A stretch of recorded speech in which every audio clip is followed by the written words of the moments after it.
Good morning. So this week we're doing the miller, his son, and their donkey. And we're using this chart, the retelling the narrative. And I sent a picture of our KWO that we made for the narrative. You can use either the retelling narrative story, the story sequence chart, or you can use what we wrote in class. I'm going to go ahead and fold this one in half. I have limited room with my video set up this morning. So I'm going to show you how to take from our KWO and turn it into the paragraph. So this section here, the character and settings, that's paragraph 1. Then we have the conflict and problem. This is paragraph 2. And then number 3, we have the climax and the resolution. So every time you have a paragraph, remember you have to indent. Just go set it over just a little bit. We're double spacing. So just so you know, this story is written by Aesop. Most of Aesop's stories are fables. Fables are fiction and usually try to teach a lesson. So fiction means that it's not real. So we have that to go with. So this is going to be our opening sentence here. Then our next sentence, followed by this one. And then we finish with this sentence. So each paragraph should have at least 4 sentences. You can have more, that's fine. You don't have too many, as we're just trying to summarize what's happening. So it's okay if you don't have certain details on a story. You can even take a really long book. This is just a short passage, right? Just 1 page. You can take like the Chronicles of Narnia, The Lion, the Witch, and the Wardrobe, right? Maybe y'all have read that, maybe not. And you can do the same setup here with retelling of the narrative story using the story sequence chart, because you just talk about the characters, the conflict, and the climax and how it gets resolved. And there's going to be lots of parts that are missing. So let's just look at number 1. We're going to look at character and setting, and we'll work on writing it out. Also, this one is just to get the hang of it. Next week we will do one more, and there will not be a video. So if you have questions with this one, make sure to bring them to class on Friday so that we can discuss them. All right. So the first thing that is happening, let's see if I can get it. All right.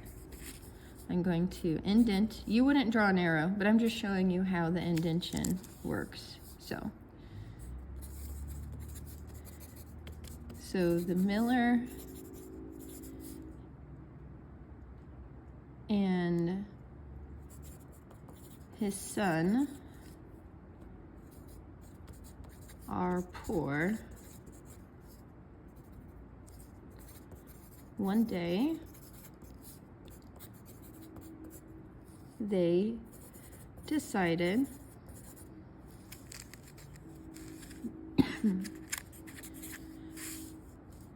oh, sorry, I'm supposed to be skipping lines. I'll skip lines now. Decided to bring their donkey to sell. Oh, sorry. Their donkey to town to sell. Remember, this is just our rough draft. We want it to be as messy as possible if we want, as long as we can read it. It doesn't matter. It's our writing, so we can change and do things how we need to. So then it talks about, we need to talk about the son. So The miller's son is young, helpful, and obedient.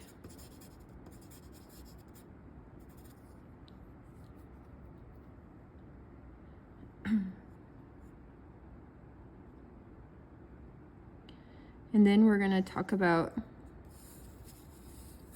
this group. So we didn't actually write, sorry, you can't see that. We didn't actually write like who this was talking about, but after reading the story, we understand that the women and just the townspeople in general are gossipy, opinionated, and nosy.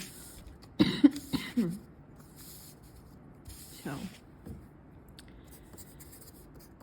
the townspeople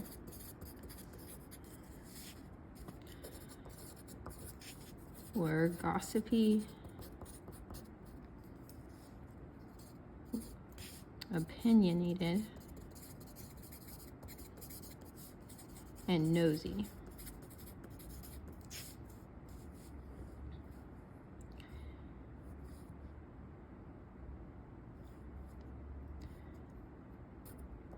They wanted to give advice to the miller and his son.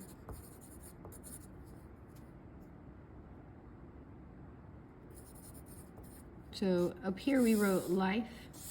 Here I'm going to put about what, maybe how. They should bring the donkey into town. I will take a picture of my writing too and send it. So this is paragraph 1. Then when you get to paragraph 2, you're going to indent again. So you're going to start here. If you're typing, you just tab over or go about 5 spaces.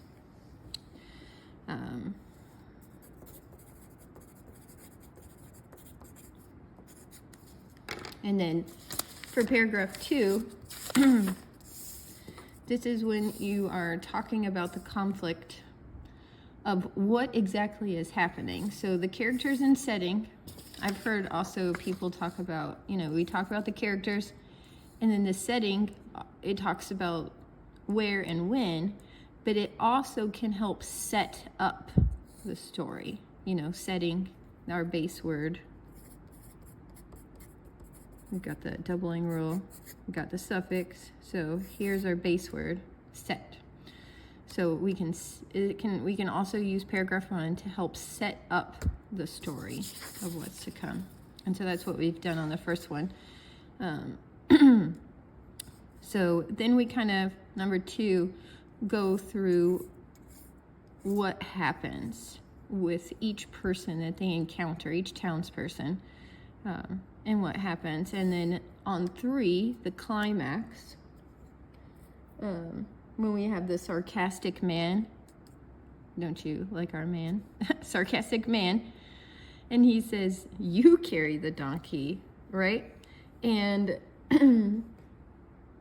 since the miller and his son are poor, they possibly might be a little less educated and they wouldn't understand the sarcasm, right? So then they tied the donkey to a pole, hoisted it, they carried him, right, across the bridge, and everyone is laughing, right?